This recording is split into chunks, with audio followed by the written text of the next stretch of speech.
महाराष्ट्रातील जिल्ह्याने हा भरत्यांचे निकाल लागलेले आहेत, काहींचे निकाल लागत आहेत आणि आता मला वाटतं जवळपास फक्त मुंबईचा निकाल आपल्याला शेष आहे, बाकी आहे. मग काही निकालानंतर काही विद्यार्थ्यांच्या वेगवेगळ्या प्रतिक्रिया आहेत. काही विद्यार्थी नाराज झालेत आणि काही फारच फ्रस्ट्रेट झालेत. एक अशी दुःखद घटनाही मीडियाद्वारे मी ऐकली की 2 मार्कासाठी एक आमच्या भगिनीने स्वतःला संपवलं. तर अशा विद्यार्थ्यांना मला सांगायचं की बाळांनो, जीवन हे काही छोटं नाही आहे, जीवन फार मोठं आहे. अपयश यश हा सेकंडरी पार्ट आहे. अपयशाकडं जर तुम्ही यशाचा अनुभव म्हणून पाहिला तर जीवनामध्ये फ्रस्ट्रेशन तुम्हाला कधी येणार नाहीत. मी तुम्हाला एवढं खात्रीने सांगतो.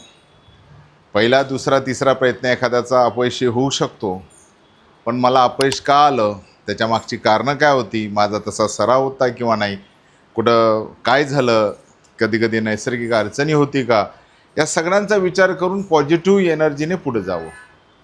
जीवनाचं एकच क्षेत्र नाही, असंख्य क्षेत्रसुद्धा आपल्याला अवेलेबल आहेत. जरी तुमचा गोल तिथं असेल आणि तो गोल जर तुम्हाला मिळवायचा असेल आणि 1-2 मार्काने तुमचं मेरिट गेल्यावर तुम्ही जीवन संपवणं हे काही योग्य नाही आहे.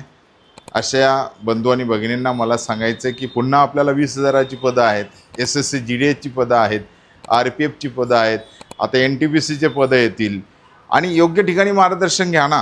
कुठं फ्रस्ट्रेशन जर येत असेल तुम्हाला, जर चांगले स्वतः संचालक त्या टीममध्ये इन्व्हॉल्व आहेत का, मैदानी सराव चांगला होतो का, लेखीचं चांगलं मार्गदर्शन आम्हाला मिळतं का, या सगळ्या पैलू जर तपासून तुम्ही घेतलात तर मला वाटतं कुठेही अडचण येणार नाही.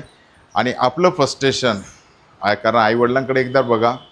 आईवडिलांनी तुम्हाला लहानचं मोठं करून ठीक आहे, तुमचं स्वप्न पोलीस असेल किंवा कोणते शासकीय नोकरी असेल किंवा इतर असेल, त्यांना ऊर्जा देण्याचं काम आपल्या पॅरेंटनी केलेलं असतं.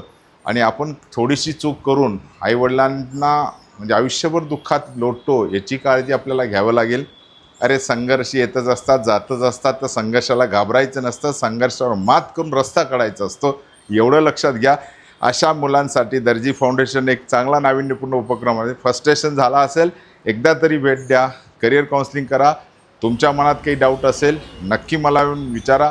तुमच्या शंका निवारण करण्याचं काम दर्जी फाउंडेशन जळगाव येथे केलं जातं. धन्यवाद. थँक्यू.